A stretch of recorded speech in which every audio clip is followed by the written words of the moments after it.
And welcome to the Temple Wildcat Coaches Show, brought to you by Wings, Pizza, and Things in Temple. Here with Temple Wildcat head coach Stewart. And man, what a game this past Friday. The Cats pulled it out, 33-29. And man, if y'all weren't there for the game, you know, I'm gonna break down a little quick sum up for you. So, what, 52 seconds they got the field goal, right? 20, they went up 29-26. We get the ball on the kickoff. Xavier Johnson takes kickoff about 40, 45. Our 43, I think. Well, get the ball on our about 43. We come out, and, you know, obviously time's against us. You know, their fans, everything, just roaring and everything. And, you know, you kind of can see us with, like, nice little quiet confidence going out there. And, you know, TJ's in the pocket. Nice, I think, little check down. Jared Wiley gets out of bounds. And then a couple plays later, we go deep to Xavier Johnson, and really, truly, I thought he scored on the stretch there, but they say it was out at the one. Yeah. And then I think we had Zion Leach go ahead and push it in, and we scored with 39 or 40 seconds left. Yeah. Because then we kicked off and we blooped it, and they first caught it, and then they ran a play, got tackled in bounds, and then it took them a while to get to kill it. So. They might have had 29 seconds. I think it might have been 29 seconds left when they got it. But just to be there for that game, it was just something. That's why I be trying to tell y'all need to come out and support your boys. It was something to be there. But those Port Arthur Memorial definitely gave y'all everything they had. They put it all out there. You know, I mean, I've said it for 2 years in a row. I mean, Manvel was by far the best football team we played last year. It wasn't close, and then, but Port Arthur last year was the most athletic team we played, and they're just position by position, just speed, strength, agility, all the tangible stuff you can measure. They're scary. They're scary fast. You know, we always talk about speed kills. I told you they were fast. I mean, I don't know if y'all believe me, but he wasn't lying. He was not lying. They had some burners out there. And so, you know, I mean, and when you get kids that are, you know, they're well coached and they're motivated, and you know, it's tough to beat people twice. It's tough to end somebody's season. That's a super talented team. It's tough to end their season and then come back and try to end their season again. So, you know, and last year, everybody looked at the score and said, "Oh, y'all whooped them last year." I mean, you know, it was like 16-10 at halftime or something, 16-8 or something like that. And I mean, we got a couple quick turnovers and a safety, and I mean, they had some things not go their way. And that you play that game 10 times, it might end up in 10 different. You know, it may look 10 different ways. So, but they played well. They, you know, I felt like they panicked a little bit at the end. You know, our offensive staff wanted to call a timeout after that long pass, and we didn't get in because some of the kids thought we got in. We had PAT kids thought they were going on the field, but I just felt like they were scrambling. I mean, as soon as they kicked it off to Xavier, who had a 95-yard touchdown return already, and he returned it to midfield.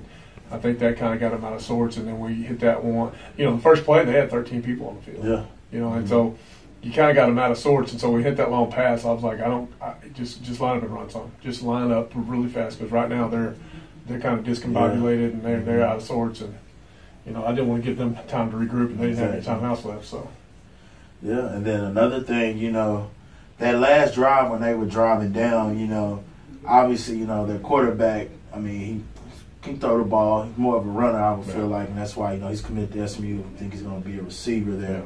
But, you know, I was looking up, and I'm like, okay, well, they're running the ball. They were kind of driving on us, but they're running. But I'm like, they don't have any timeouts, so at some point they're going to have to throw the ball. And they got that one deep one. Yeah, it is great coverage. Yeah. That kid just made he just went up and made a good play. That's what great players do. Yeah.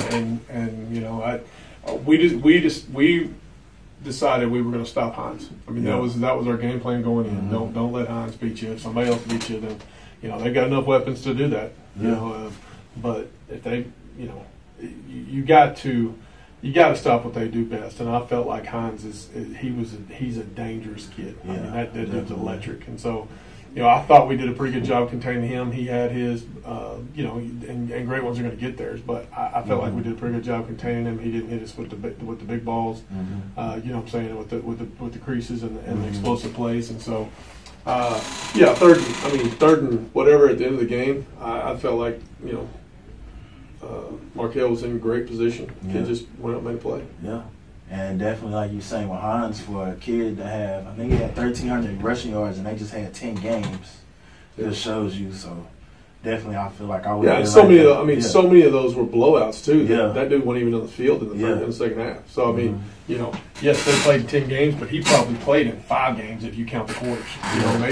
Maybe 6. He's playing two and a half quarters a game.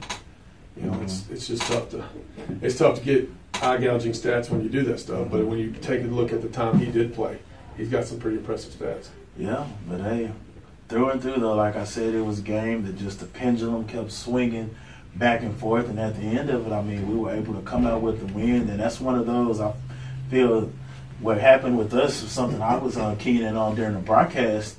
If you go look at their schedule, they got a bunch of blowouts. And with us, we've had a few close games. And I feel like, obviously, that kind of helped to pay dividends for us being in another close game situation versus them not having to deal with that as much. I think they got everybody down there, and rightfully so. It's not their fault, but I think they've got a lot of people intimidated. I mean, when you watch film of them, it doesn't look like people are playing. That's what I love about our kids. They don't care who's playing. Mm-hmm. I mean, and that's not meant as an insult or locker room fodder or bulletin board material. Mm-hmm. Our kids just they don't care. I mean, like if I told them we were playing the University of Texas Longhorns, we'd probably take an unholy butt whooping, but our kids wouldn't care. We don't play the way we play, and I've said that before. We don't play the way we play because of who's on the other sideline. We're just going to play how we play, and we're going to try to play a physical brand of football. And if it's good enough, it's good enough. And if it's not, it's not. But we're not going to get. I mean, I haven't said the words Highland Park not one time since last season. We're not going to base our identity off somebody that beat us or ended our season, because it wasn't because of them that they ended our season. If we'd have done what we needed to do, we wouldn't have ended our season. So we just don't subscribe to that. And I know everybody's got different stuff. I mean, I've heard rumors of people putting, block tees in their locker room, and that's all fine and good. If that's your motivation, get after it. But when you spend a year, concentrating on the team that beats you, if you're not successful the next time you meet, you set your program back. In my opinion, it's there's nothing at the end of that. I tell these kids all the time, at the end of your emotions. At the end of your feelings, not emotions. Emotions are good. But at the end of your feelings, if I coach you hard and you get in your feelings, there's nothing at the end of that. Yeah. You can get mad at me, you can make excuses, but there's at the end of, when you come to the end of that process, there's nothing there. And so, we just, long story short, I don't know that they did that. I've heard some rumors that they and some other teams have done that, putting block tees in their locker room and stuff like that. And if that's the case, good for them. If it doesn't work, your kids are going to look at you and not trust you because everything you've told them for a year is a lie. Mm-hmm. So, all right. Well, there y'all have it. Obviously, our brand of physical Wildcat football was enough to get us here to where there's just 8 teams left. And after the break, we'll be back to talk about our challenge this coming week with the Manvel Mavericks. All right. Welcome back to the Temple Wildcat Coaches Show, brought to you by Wings, Pizza, and Things in Temple. Back here with Coach Stewart, and hey, we're about to talk to our challenge. We saw these guys last year, but we know this is a different year. And the Manvel Mavericks, who we'll be seeing again, I feel like is always one of those notable teams when you think of Texas high school football. And I mean, obviously, top 8. I mean, you're going to have to go against one of these big dogs at some point. And hey, the time has come. So I felt like we went against the big dog last week. Well, yeah, I think Port Arthur is definitely worthy of mention in the top 8. We snuck away with 1, but that's good. But my opinion, Manvel's the best team in the state. They were a year ago. They are this year. So anytime you talk about a group that has 12 to 15 D1 commits every year, I mean, we had 2 last year. We probably won't have any this year as far as just Division I big FBS football commits. So just uber talented. I mean, just at most every position. I mean, big O-line. They've got 3 receivers committed. They got a quarterback committed. They got a couple, 3 or 4 or 5. They got a committee of running backs. It's just unbelievable. Defense is all over the place. So I mean, they're fast. They're big. They're physical. So They are. They are. I mean, that's what the best team in the state looks like. That's what the most talented team and you know, when you talking 15. I mean, there's 22 people on the field. You got 12 to 15 guys that are committed to play big time, big boy football. Yeah. That's what it's going to look like. You know, so I mean, it's seriously impressive to watch them play and to watch them, you know, move around and stuff like that. Well, I mean, definitely from what you were saying with the last segment, I feel like, you know, we're gonna go out here and be ready though. Like I know you said, your guys, we don't look at anybody just like, oh, we're gonna be scared. Right. I mean, whoever we playing next is whoever we playing next, and I mean, and that's not a discredit or a dishonor to them. I don't feel like I have to beat up our opponents. I don't have to, you know, down talk our opponents. I mean, I feel like I need to be truthful with our kids. I'm not going to make up some kind of stuff that they said and this, that, and the other. I mean, there's just, again, at the end of your feelings is nothing. You can get all ramped up about this is our time and this is this and this is this. The bottom line is you got to go between that 53.3 yard field and 120 yards long, and you've got to back up everything, and you've got to believe in. I mean, that's where your belief comes out. All the pregame hype, all the they owe us this, all the this is our year, all the, you know, it's our time. I mean, it's whoever's time goes out and executes the best. That's whose time it is. Yeah. So, you know, I don't get when you get that kind of emotion. I like emotional people. I like people that are fired up. I like high energy. But when you invest that much time and effort, and I don't know that anybody does. I just know that we don't. You know, I tell them they're a good football team. They're a good football team. You know, I don't know if anybody can beat them, but we're not going to go beat them because, I mean, we're not going to go get beat because we're worried about how good they are. And I mean, I think it's a little bit of the same thing. When you watch people play them, you know, they just seem like they're not giving their best effort. It's almost like, you know, just they're trying to make bad stuff not happen. Like, I think the natural human quality of this is just human nature is, okay, well, these guys are big, fast, and strong. Play loose and play safe, and then, I mean, you do that to a team like this, they'll eat you alive. I mean, they're scoring 50-something points a game. They're good enough on their own. You don't have to play safe and be careful, because you do that, they'll light you up. I mean, so you know, I don't know that they can be beat. I just don't. You know, and I just know that we're not going to go play a different style of football because they're really, really, really good. They are really, really, really good, and the only chance you got is to go play. You know, go do what you do it as fast as you can, do it as good as you can, be as physical as you can, and if it's good enough, it's good enough, and if it's not, it's not. Yeah. Straight like that, I feel, and I know, I mean, Wildcat football, we're going to conservative. I feel like we're going to get out and we're going to take what's ours. I mean, if we see you lagging back, well, we're going to pick you apart there. If we see a weak spot, we're going to take that and make that. And I feel as if you were saying, you know, a lot of teams kind of see Manvel, and they're kind of like you were saying, you know, we're just going to kind of play it safe and do this. I mean, obviously, we saw what they did to Cedar Park this past week. You know, that's how. I mean, that's exactly how explosive they are. That, I mean, they just dismantled the number 14 in the state, and you know, I mean, they're that good. They're that good, and if you don't, you know, you can't make mistakes against them. You can't misfit anything. You can't anything you do that's not part of what you want to do against them is going to be exposed, and it's going to be blown up, and it's going to be magnified to a point where, you know, they're probably going to bang their head on the goalpost. So, you know, you can't miss assignments. You just can't make mistakes, and if you do, they make you pay. All right, and just to go with what you were saying there, that's kind of like, you know, with Port Arthur Memorial, you know, we kind of had our slight little missing little tackles, and I think that was when they got their first touchdown, missed tackle, and do.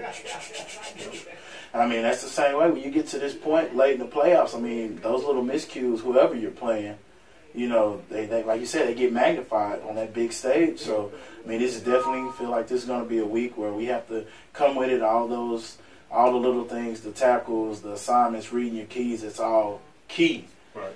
If we want to go out and play Wildcat football and come away with a W. Yeah, it's all you can do. I mean, I'll tell you, you know, nobody gets it. We snuck up on them last year. They didn't play well. I've heard all the stories, and you know, some of that's there's probably a truth to a lot of that. But what I love is the bottom line is our kids ain't scared. They're gonna show up. They're gonna play, and if it's good enough, it's good enough. If it ain't, it ain't. But you know, we're gonna go out there. We're gonna show up. We're gonna oblige everybody. I mean, you know, we're not just gonna say we're not gonna hand them the trophy and say y'all take it. I mean, they're gonna have to earn it, and they may very well. I mean, they've got the talent to wipe people off the face of the planet, and you know, we're just going to line up in front of them until we can't hit somebody in the mouth and see what happens.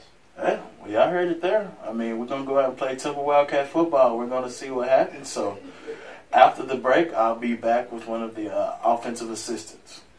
And welcome back to the Temple Wildcat Coaching Show, brought to you by Wings, Pizza, and Things here in Temple. And I'm here with one of the offensive coordinators, Mr. Coach Martin. And, man, what a game. What a game. Came down to the end, but they went out and got it done. And I said, those guys, like I was telling Coach Stewart, they definitely gave y'all everything they had. But, we were able to pull it out. And, one thing we were trying to talk to him before we got here, we were talking about how TJ is just, I feel like he's really just becoming into his own, and just the growth we've seen from the early part of the season to now is just, it's amazing. Absolutely. I think one of the things that people forget about him is that, he played as a freshman and as a sophomore and then lost his whole junior year and, wasn't really even able to get any reps. He didn't get practice reps, and so he had to get some mental reps, but those are things that are hard to duplicate. So, yeah, I mean, the progression that he's had from, those first 3 or 4 games to now really is monumental. I thought, early on, and I think he would agree with me in that early on he was probably forcing some balls that didn't need to be forced and maybe guessing on some balls on where they were supposed to go early instead of just going through the read progressions and getting it to the right thing. But the leadership and the play that he has had, really since those games, he's gotten comfortable. He's turned into that field general that you like to see. You and I talked about a while ago. He does not get rattled out there. He handles himself with poise, which again doesn't surprise you. He's a kid that's been a varsity athlete since he was a freshman. He's been in those situations before. It's kind of very similar to what we had in Reed. And really, Zach Allen and Chad before that, those guys were varsity athletes in things other than football, and so you're comfortable with them in pressure situations because they're used to those things. But from a quarterbacking standpoint, he has really matured in a really, in the broad scheme of things, a really short amount of time. Like I said, those first 3 or 4 games, we were turning the ball over quite a bit, and I think he would agree that some of those were bad decisions and forced footballs. And so he's done a tremendous job of taking care of the football and distributing the ball where we, when a coach calls a play, usually they have an idea in mind probably where that ball's going. And now he's gotten to the point where he understands the offense to the point where now he's getting those balls to where we thought they were going to go. And again, that's a crazy ending to a game last week. But one thing that our kids don't do is they just don't get rattled. And I think that goes to show what kind of kids we have, one, and two, just the amount of games that we've been able to play in the last 4 or 5 years. Those guys have gotten invaluable experience in those types of games. It just doesn't rattle them. It doesn't matter who shows up on the other sideline. It doesn't matter if Coach Stewart always says it doesn't matter if the Packers showed up tonight. They're going to have their hands full with us. That's kind of our mentality, and that certainly starts with TJ. It's definitely no better time for him to kind of be coming into his own playoffs right now, especially with the guys that we got coming up this week. Absolutely. With the Manvel Mavericks. Like I was telling Coach Stewart, I feel like when you think of Texas high school football, that's kind of one of the teams that always kind of, I feel like from anywhere in the state you think Manvel, right. Manvel. Yeah, the last 4 or 5 years they've been picked to win it or be in the top 3 or 4, every one of those years. They're certainly a giant. And especially, with, I know every year they have just several D1 commits, and and I feel as a point, you see these scores of how they're beating teams, and I feel like a lot of teams play out of maybe their element, maybe they try to play safe, or but I feel with playoffs, I mean, we're going to play Temple Wildcat football, right? I feel like our guys are war ready to a point. Whoever we step on the field with, like you were saying, they're going to give us our all, and they're going to have some problems themselves to deal with. Absolutely. And I think that goes to not only our mentality as a program, but I think it goes to our kids' mentality. Port Arthur Memorial, for example, offensively, they were not a team that gives up a lot of yards rushing. They're very good up front. They're scary athletic up front. They're fast and strong and aggressive. And they just don't give up a lot of offensive, rushing yards. And it obviously wasn't one of our top rushing nights, and we didn't expect it to be, but we were right there around 100 yards rushing, and were able to, really kind of once again find some running game late in that football game that really helped us. We were able to get some stuff going down there at one point, and all of a sudden, It gave us the ability to get into some formations, to get some singled up stuff with Deontay and Xavier, which obviously is awesome, for us. And again, the way our kids go to approach people like that is, I think the experience of playing with them and being on those fields with those guys before. It's funny, it kind of goes all the way back when Coach Spradlin first got here, and we were trying to rebuild this thing. That first year was a realignment year. After that first season, we had a realignment, and so we had scheduling that had to come up. And of course, we wanted to play better people, and that's when the Westlake showed back up on our schedule, and the Round Rocks and guys like that, and South Lake Carroll. I think we had South Lake Carroll for 2 years back then, and he kept asking us as coaches, is he crazy for doing that? And my answer to him was always, not if we're talking about getting back to where we're talking about getting back to. Because if that's where we're wanting to go, those are the people that you're going to have to play with. And they're probably going to beat us early. But I think now, looking back, having those tough non-district schedules are what get you prepared for who you're going to see in the playoffs. And, of course, the run that we've been on in the last several years, again, has prepared us to not be intimidated. And that doesn't mean we don't respect those guys, because we certainly do, because they certainly have earned that respect. They have tremendous coaches and tremendous athletes all over the field. Really, everybody that we play every week seems to be that way. But I think it just gives our kids a little bit more confidence that whilst we may not have all the attention and all the recruiting, we do have guys that can go out there and play the game well. Exactly. All right, well, there it is, y'all. End of the day, we get under those lights, and one team's gonna come away with it. We don't get to the last 8 for anything, so it's definitely gonna be a battle, and that game will be going on at Prairie View A&M University once again, like the Port Arthur Memorial game. Pre-game show will begin at 7:00 p.m. on K-Rock 101.7. Kickoff will begin at 7:30 p.m. But, you really need to be there in person. Come blue out the stadium. If you need a Temple Wildcat K-Rock 101.7 shirt, come see us at Wings Pizza and Things. Forgive me. And that will be going on at 12 p.m. to 1 p.m. Come get you a shirt. We'll be there eating and whatnot. And like I said, if you can't make the trip to Prairie View A&M University, like I said, it's just about a little over 2-hour drive from here. Go ahead and tune into the broadcast on K-Rock 101.7, pregame show 7:00 p.m. and the kickoff will begin at 7:30 p.m. and also streaming KRock1017fm.com. And then also, if you're on the go and you want to just listen on your phone, go ahead and download the K-Rock 101.7 mobile app, brought to you by Wings Pizza and Things. Good luck, Coach. Thanks, sir. Get them cats. They're back. Yep, it'll be good.